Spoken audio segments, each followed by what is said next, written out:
ನಮಸ್ತೆ ನನ್ನ ಪ್ರಿಯ ವೀಕ್ಷಕರೇ, ನಮ್ಮ ಲಕ್ಷ ಚಾನಲ್ಗೆ ಸ್ವಾಗತ. ವೀಕ್ಷಕರೇ, ಇವತ್ತು ನಾವು ಕೆಲವೊಂದು ಮಾಲೆಗಳನ್ನ ನೋಡೋಣ. ಒಂದೊಂದು ಮಾಲೆಗಳಲ್ಲಿ ಒಂದೊಂದು ರೀತಿ ಇರುತ್ತೆ. ಅದೇ ರೀತಿ ಕೆಲವೊಂದು ರೇಖಿ ಮಾಲೆಗಳು ಅಂತ ಬರ್ತವೆ. ಆ ರೇಖಿ ಮಾಲೆಗಳು ಕೂಡ ಏನೇನು ಕೆಲಸಕ್ಕೆ ಬರುತ್ತೆ ಅಂತ ನೋಡೋಣ. ಮೊದಲನೇದಾಗಿ ನಾವು ಈ ಕೆಲವೊಂದು ಶನಿ ದಶೆಯಲ್ಲಿ ಹುಟ್ಟಿರ್ತಾರೆ, ಅಥವಾ ಶನಿ ಭುಕ್ತಿ ಅಂತಿರುತ್ತೆ, ಅಥವಾ ಶನಿ ಗ್ರಹಗತಿ ಇರುತ್ತೆ. ಶನಿಯ ಒಂದು ಗ್ರಹಗತಿ ಅಂದಾಗ ಅವ್ರಿಗೆ ನಿಮಗೆ ಗೊತ್ತಿರುತ್ತಲ್ವ ಏನೇನು ತೊಂದರೆಗಳು ಆಗುತ್ತೆ ಅಂತ. ಆ ರೀತಿ ಶನಿಯ ಒಂದು ಗ್ರಹ ಜಾಸ್ತಿ ಇದ್ದಾಗ ಕೆಲವೊಬ್ಬರು ಬ್ಲೂ ಸಫೇರ್ ಅಂದರೆ ಬ್ಲೂ ಹರಳನ್ನ ಧಾರಣೆ ಮಾಡಿ, ನೀಲಿಯ ಹರಳನ್ನ ಧಾರಣೆ ಮಾಡಿ ಅಂತ ಹೇಳ್ತಾರೆ. ಅದು ಏನಾಗುತ್ತೆ, ಕೆಲವೊಂದು ಒಬ್ಬೊಬ್ರಿಗೊಂದೊಂದು ರೀತಿ ಇರುತ್ತೆ ನೋಡಿ. ಈ ರೀತಿದು ಕೂಡ ನೀವು ಧಾರಣೆ ಮಾಡಿದಾಗ ಕೂಡ ಅದು ಒಂದು ಅದ್ಭುತವಾದಂಥ ಆಗುತ್ತೆ. ಇದು ಕಾಳಿಗೂ ಆಗುತ್ತೆ. ಯಾರಿಗಾದ್ರೂ ಈ ಕೆಲವೊಂದು ಶನೇಶ್ವರನ ಪ್ರಾಬ್ಲಮ್ ಇದ್ದಾಗ ಅಥವಾ ಅವನ ಗ್ರಹಗತಿಗಳು ಕೆಟ್ಟಾಗ ಇದರಿಂದ ಕೂಡ ಅವನಿಗಾಗಿ ಒಂದು ಇದರಲ್ಲಿ ಜಪ ಕೂಡ ಮಾಡ್ಬೋದು. ಇದು ಸಾಮಾನ್ಯವಾಗಿ ನಿಮ್ಗೆ ಯಾವುದೋ ಇದು ಮಾಡಲ್ಲ. ನಾನಾಗಿ ಇಲ್ಲಿ ನಿಮಗೆ ಯಾವ ರೀತಿ ಬರುತ್ತೆ ಅನ್ನೋದು ನೀವು ಕೆಲವ್ರಿಗೆ ಗೊತ್ತಿರೋದೇನು, ರುದ್ರಾಕ್ಷ, ಸ್ಫಟಿಕ, ಇನ್ನೊಂದು ಕೆಲವೊಂದು ಇದನ್ನು ಹೇಳ್ತಾರೆ. ಇಂಥದ್ದನ್ನೆಲ್ಲ ಶನಿ ದಶೆ ನಡೆಯೋರು ಅಥವಾ ಆ ಉಂಗುರಗಳನ್ನ ಹಾಕಿ ಅಂತ ಹೇಳಿದವರು ಇದನ್ನು ಧಾರಣೆ ಮಾಡಿದಾಗ ಅಥವಾ ಇದರಲ್ಲಿ ಜಪ ಮಾಡಿದಾಗನೇ ಶನೇಶ್ವರ ಘೋಷ ಮಾಡಿದಾಗ ಇದು ನಿಮಗೆ ಒಂದು ಅದ್ಭುತವಾದಂಥ ಒಂದು ತಂತ್ರ ಆಗುತ್ತೆ. ಇದರಲ್ಲಿ ಇನ್ನೂ ಸಾಕಷ್ಟು ಬರುತ್ತೆ. ಇದು ಕೈ ಕೂಡ ಹಾಕ್ಕೊಳ್ತಾರೆ, ಕತ್ತು ಕೂಡ ಧಾರಣೆ ಮಾಡ್ತಾರೆ. ಯಾಕೆಂದರೆ ಇದು 108 ಇರೋದ್ರಿಂದ ಇದನ್ನು ಜಪಕ್ಕೆ ಈ ರೀತಿ ಉಪಯೋಗಿಸ್ಕೋಬೋದು. ಹಾಗಾಗಿ ಇದನ್ನು ಒಂದು ಇವತ್ತು ನಿಮಗೆ ನಾನು ತೋರಿಸ್ತಾ ಇದ್ದೀನಿ ಹಾಗೆ ಅಂತೆ. ಮತ್ತು ಇನ್ನು ಕೆಲವರಿಗೆ ಗುರುಬಲ ಅಂತ ಇರೋದಿಲ್ಲ. ಇದು ಒರಿಜಿನಲ್ ಆದಂಥ ಸ್ಫಟಿಕ ಎಲ್ಲೋನಲ್ಲಿ ಬರೋದು, ಅಂದರೆ ಅರಿಶಿಣದಲ್ಲಿ ಬರೋ ಅಂಥ ಎಲ್ಲೋ ಸ್ಫಟಿಕ. ಇದು ಒರಿಜಿನಲ್ ಆಗಿರೋ ತಣ್ಣಗಿರುತ್ತೆ ಮುಟ್ಟಿದಾಗ. ಇದು ಕೂಡ ಅಷ್ಟೇ, ಗುರುಬಲ ಇಲ್ದಿರೋ ಅಂಥವ್ರು ಅಥವಾ ಮಕ್ಕಳು ಎಜುಕೇಷನ್ನು ಓದಬೇಕು, ಅವ್ರಿಗೆ ಜ್ಞಾಪನ ಶಕ್ತಿ ಇಲ್ಲ, ಗುರುವುದು ಒಂದು ಕೃಪೆ ಬೇಕು ಅಂದಾಗ ಇದನ್ನು ಅವರು ಧಾರಣೆ ಮಾಡ್ಬೋದು. ಇದನ್ನು ಕೂಡ ಕೆಲವೊಂದು ವಿಷಯಕ್ಕೆ ಇದನ್ನು ಜಪದಲ್ಲಿ ತಗೊಳ್ತಾರೆ. ಕೆಲವರು ಇದನ್ನು ಧಾರಣೆ ಮಾಡ್ತಾರೆ. ಯಾಕೆ, ಗುರುಬಲ ಎನಿ ಟೈಮ್ ಬೇಕು ನಮಗೆ. ಏನು ಇಷ್ಟು ದಿನ ಅಷ್ಟು ದಿನವೇ ಅಂತಲ್ಲ, ಯಾವಾಗಲೂ ನಮ್ಗೆ ಬೇಕಾಗಿರುತ್ತೆ. ಗುರು ಇಲ್ದಿದ್ರೆ ನಮ್ಗೆ ಯಾವ ಕೆಲಸಗಳು ಆಗಲ್ಲ. ಗುರುಬಲ ಇಲ್ಲಾಂದರೆ ಮದುವೆ ಆಗಲ್ಲ, ಗುರುಬಲ ಇಲ್ಲಾಂದರೆ ಕೆಲಸ ಸಿಗಲ್ಲ, ಗುರುಬಲ ಇಲ್ಲಾಂದರೆ ನಾವು ಯಾವುದೇ ವ್ಯವಹಾರಗಳು ಕಟ್ಟಾಗೋಗ್ಬಿಡುತ್ತೆ. ಈ ರೀತಿ ಇರ್ತವೆ. ಇದ್ದಾಗ ಈ ರೀತಿಯದು ಒಂದು ಧಾರಣೆ ಮಾಡು. ಇದೆಲ್ಲ ಒರಿಜಿನಲ್ ಆಗಿರೋ ಅಂಥದ್ದು, ಡೂಪ್ಲಿಕೇಟ್ ಅಲ್ಲ, ಇದು ಒರಿಜಿನಲ್ ಆಗಿರೋ ಅಂಥದ್ದು. ಮತ್ತು ಅದೇ ರೀತಿ ಇದು ಸಾಲಿಗ್ರಾಮಗಳು ನೀವೆಲ್ಲ ಸಾಮಾನ್ಯವಾಗಿ ನೋಡಿರ್ತೀರ. ಕಳೆದ ವಿಡಿಯೋದಲ್ಲಿ ನಾನು ನೋಡಿಸಿದ್ದೆ ಅಂತ ಅಂದ್ಕೊಳ್ತೀನಿ. ಇದು ಸಾಲಿಗ್ರಾಮಗಳು, ಸಾಲಿಗ್ರಾಮದ ಒಂದು ಮಾಲೆ. ಇದು ಕೂಡ ನೀವು ಧಾರಣೆ ಮಾಡ್ಬೋದು. ಇದು ಬಂದು ನಿಮಗೆ ಕಾಳಿಗೂ ನೀವು ಒಂದು ಮಾಲೆ ಮಾಡಿದಾಗ ಜಪ ಮಾಡಬೇಕಾದ್ರೂ ಕೂಡ ನಿಮಗದು ಇದು ಭಾಳ ಯೂಸ್ ಆಗುತ್ತೆ. ಅದರಲ್ಲಿ ಕೂಡ ಮಾಡ್ಕೋಬೋದು. ಮತ್ತು ಮಾಲೆಯಾಗಿ ಕತ್ತುಗಳನ್ನ ಧಾರಣೆ ಮಾಡ್ಬೋದು. ಇದು ಕೂಡ ಒಂದು ಅದ್ಭುತವಾದ, ಇದೆಲ್ಲ ಕೆಲವ್ರಿಗೆ ಗೊತ್ತಿರೋ ಅಂಥವ್ರು ಗೊತ್ತಿರುತ್ತೆ ಇದ್ರ ಬಗ್ಗೆ ಸಾಕಷ್ಟು. ನಾನಿಲ್ಲಿ ಸ್ವಲ್ಪವಾಗಿ ನಿಮಗೆ ಪರಿಚಯ ಮಾಡಿಕೊಡ್ತಾ ಇದ್ದೀನಿ, ಗೊತ್ತಿಲ್ಲದಿರೋರು ತಿಳ್ಕೊಳ್ಳಿ ಅನ್ನೋ ಉದ್ದೇಶಕ್ಕೆ. ಇದು ನೋಡಿ ಈ ರೀತಿಯಾಗಿ ಬರುತ್ತೆ. ಮತ್ತು ಅದೇ ರೀತಿ ಜ್ವಾಲಾಮುಖಿ, ಸಾಲಿಗ್ರಾಮ ಜ್ವಾಲಾಮುಖಿ ಅನ್ನೋದು ಕೂಡ ಬರುತ್ತೆ. ಇದು ಕೂಡ ಹಕೀಕತ್ ಮಾಲೆ ರೂಪದಲ್ಲಿ ಕೂಡ ಇದನ್ನು ಧಾರಣೆ ಮಾಡ್ಬೋದು. ಕಾಳಿ ಮಂತ್ರಕ್ಕೆ ತೊಗೋಬೋದು. ಹಾಗೆ ಅದೇ ರೀತಿ ಭೈರವರ ಇದು ಕೂಡ ಇದು ಸಾಧನೆಗೆ ಬರುತ್ತೆ. ಇದು ಕಾಳಿಗೂ ಬರುತ್ತೆ, ಭೈರವರ ಸಾಧನೆಗೆ ಬರುತ್ತೆ, ದುರ್ಗೆಗೂ ಬರುತ್ತೆ. ಇದು ಕೂಡ ಒಂದು ಅದ್ಭುತವಾದಂಥ ಇದು. ಮತ್ತು ಇದರಲ್ಲಿ ನಿಮಗೆ ಇದು ಅದೇನೆ ಸಾಲಿಗ್ರಾಮದು. ಮತ್ತು ಇದು ಮಕ್ಕಳು ಎಜುಕೇಷನ್ಗೆ, ಇದರಲ್ಲಿ ಕೆಲವರು ಏನೋ ಒಂದು ಶೋಗಾಗಿ ಹಾಕ್ಕೊಳ್ತಾರೆ, ಅಂದರೆ ಏನೋ ಒಂದು ಖುಷಿಗಾಗಿ ಹಾಕ್ಕೊಳ್ತಾರೆ. ಇದು ಖುಷಿಗಾಗಿ ಹಾಕ್ಕೊಳ್ಳೋ ಅಂಥದ್ದಲ್ಲ. ಇದೆಲ್ಲ ಒಂದು ಕೆಲವು ಮಕ್ಕಳಿಗೆ ವಿದ್ಯೆಗಳು ಸರಿಯಾಗಿ ಹತ್ತಲ್ಲ, ವಿದ್ಯೆ ಇಲ್ಲ, ಆ ವಿದ್ಯೆಗೋಗಾಗಿ ಕೆಲವೊಂದು ಹಾಕ್ತಾರೆ. ಅದೇ ರೀತಿ ಆ ಮಕ್ಕಳು ಮರುವಿನ ಕಾಯಿಲೆ ಈ ಓದ್ತವೆ, ಆದರೆ ಓದೋದು ಆ ತಲೆಗೆ ಹೋಗಲ್ಲ, ಆ ಬರಿಬೇಕಾದ್ರೆ ಅವ್ರಿಗೆ ಪಾಪ ಎಲ್ಲ ಮರ್ತೋಗುತ್ತೆ. ಮತ್ತು ಗಾಬರಿ ಜಾಸ್ತಿ ಆಗಿಬಿಡುತ್ತೆ. ಇಂಥವಕ್ಕೂ ಕೂಡ ಬೇರೆ ಬೇರೆ ರೀತಿ ನೀವು ಕೆಲವರು ಹೀಲಿಂಗ್ ಅಂತ ಮಾಡ್ತಾರೆ, ಅದಕ್ಕೂ ಕೂಡ ತಗೊಳ್ತಾರೆ.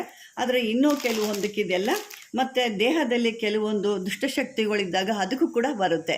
ಕೆಲವೊಂದು ಬೇರೆ ಬೇರೆ ರೀತಿಲಿ ಬರುತ್ತೆ. ಇದು ಎಲ್ಲನೂ ಒಂದೇ ಕೆಲಸಕ್ಕೆ ಬರಲ್ಲ, ಒಂದೊಂದು ಕೆಲಸಕ್ಕೆ ಬರುತ್ತೆ. ಮಕ್ಕಳ ಎಜುಕೇಷನ್ ಆಗಿರ್ಬೋದು, ಮಕ್ಕಳ ದೃಷ್ಟಿಗಾಗಿರ್ಬೋದು, ಅಥವಾ ನಿಮ್ಮ ಆರೋಗ್ಯಕ್ಕಾಗ್ಬೋದು, ಅಥವಾ ಹಣಕಾಸಿಗಾಗ್ಬೋದು, ಅಥವಾ ನಿಮ್ಮ ಕಾರ್ಯಗಳಿಗಾಗ್ಬೋದು. ಈ ರೀತಿ ನಾನಾ ಕೆಲಸಕ್ಕೂ ನಾನಾ ರೀತಿಲಿ ಇದು ಬರೋ ಅಂಥದ್ದು. ಇವೆಲ್ಲ ಬೇರೆ ಬೇರೆ ರೀತಿಯಲ್ಲಿ ಆಗಿ ಬರುತ್ತೆ. ಕೆಲವೊಂದನ್ನು ಮಾತ್ರ ಇಲ್ಲಿ ನಿಮಗೆ ನಾನು ತೋರಿಸ್ತಾ ಇದ್ದೀನಿ. ಇದಂತೂ ಭಾಳ ಅದ್ಭುತವಾಗಿರೋ ಅಂಥದ್ದು. ಇವೆಲ್ಲ ನೋಡ್ತಾ ಇರ್ಬೋದು. ಇಲ್ಲಿ ದಪ್ಪ ಕೂಡ ಇದೆ. ಇದು ಮಾಡಿ ನೋಡಿ, ಈ ರೀತಿಯಾಗಿರುತ್ತೆ. ಇದನ್ನು ಎನಿ ಟೈಮ್ ನೀವು ಧಾರಣೆ ಮಾಡ್ಬೋದು. ಇದು ಗುರು ಇರದೆ ಹೋಗಲಿದ್ದಾಗ ನಿಮಗಿದು ಧಾರಣೆಗೆ ಬರುತ್ತೆ. ಅದೇ ರೀತಿ ಮಾಲೆ, ನೀವು ಯಾವುದಾದ್ರು ಗುರು ಮಂತ್ರ ಹೇಳ್ತಾ ಇದ್ದೀರಾ, ಆಂಜನೇಯನ ಮಂತ್ರ ಹೇಳ್ತಾ ಇದ್ದೀರಾ, ಲಕ್ಷ್ಮೀ ಮಂತ್ರ ಹೇಳ್ತಾ, ಇದು ಕೂಡ ನೀವು ಯೂಸ್ ಮಾಡ್ಕೋಬೋದು. ಇದು ಕೂಡ ಅದ್ಭುತವಾಗಿ ಕೆಲಸ ಮಾಡುತ್ತೆ. ಇದೆಲ್ಲ ಮಾಮೂಲಿಯಾಗಿ ನೋಡಿದ್ರಲ್ಲ, ಶನಿ ದೇಶಕ್ಕೆ ಬರೋರು ಇನ್ನೂ ಕೆಲವೇ ಬೇರೆ ಬೇರೆ ದೃಷ್ಟಿಗಾಗಿ ಹಾಕ್ಕೊಳ್ತಾರೆ. ಬೇರೆ ರೀತಿ ಕೂಡ ಇದನ್ನು ಯೂಸ್ ಮಾಡ್ತಾರೆ. ಅದೇ ರೀತಿ ನಾನು ಇನ್ನೊಂದು ನಿಮಗೆ, ಈ ದೇವಸ್ಥಾನಗಳಲ್ಲಿ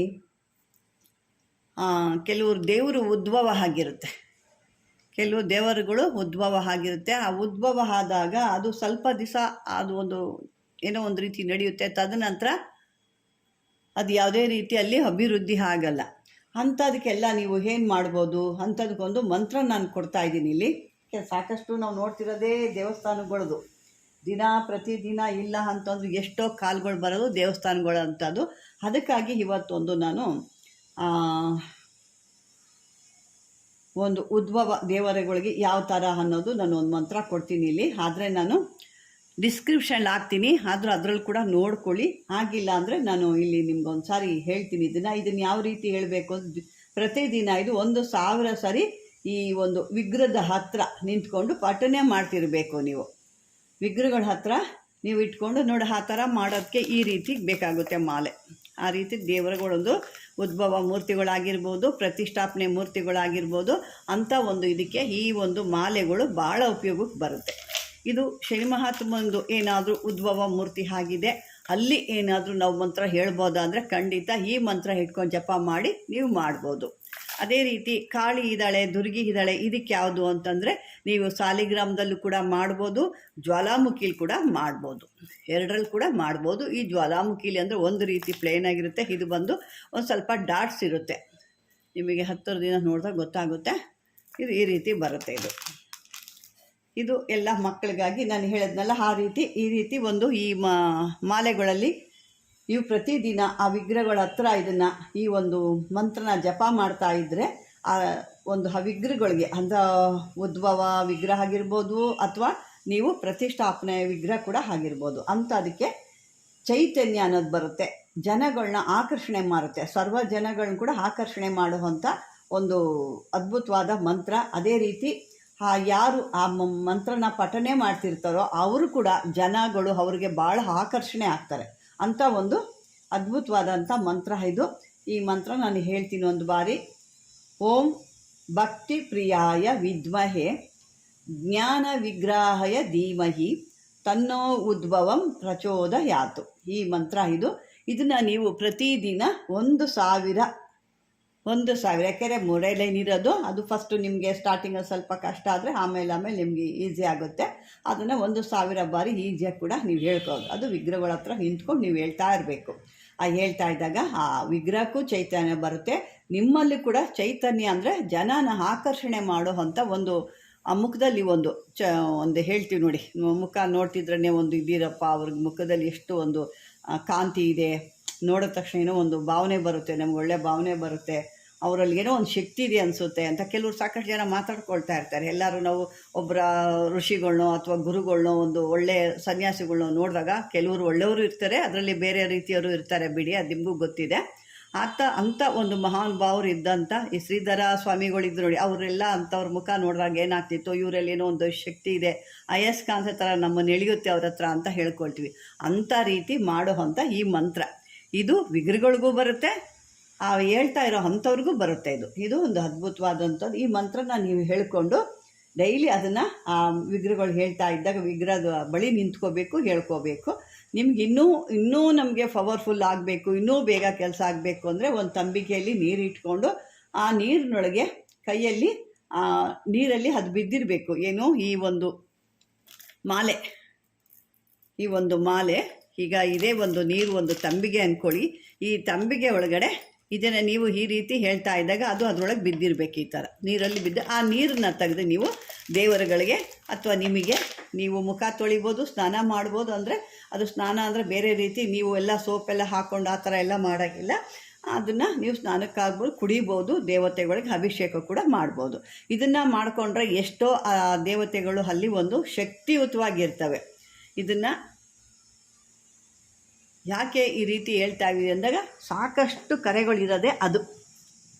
ಹಾಗಾಗಿ ನಾನು ನಿಮಗೆ ಇದನ್ನು ಹೇಳ್ತಾ ಇದ್ದೀನಿ. ನೀವು ದಯವಿಟ್ಟು ಇದನ್ನು ಮಾಡಿಕೊಂಡು ನಿಮ್ಮ ಒಂದು ದೇವಸ್ಥಾನಗಳಿರ್ಬೋದು, ನಿಮ್ಮಲ್ಲಿರುವಂಥದ್ದು ಇರ್ಬೋದು, ಅದನ್ನು ಮಾಡ್ಕೊಳ್ಳಿ ಅಂತ ಹೇಳ್ತಾ ವೀಕ್ಷಕರೇ, ಈ ಒಂದು ವಿಡಿಯೋ ಮಾಮೂಲಿಯಾಗಿ ನಿಮಗೆ ಇಷ್ಟ ಆದರೆ ಲೈಕ್ ಮಾಡಿ, ಶೇರ್ ಮಾಡಿ, ಸಬ್ಸ್ಕ್ರೈಬ್ ಮಾಡ್ಕೊಳ್ಳಿ. ಧನ್ಯವಾದಗಳು.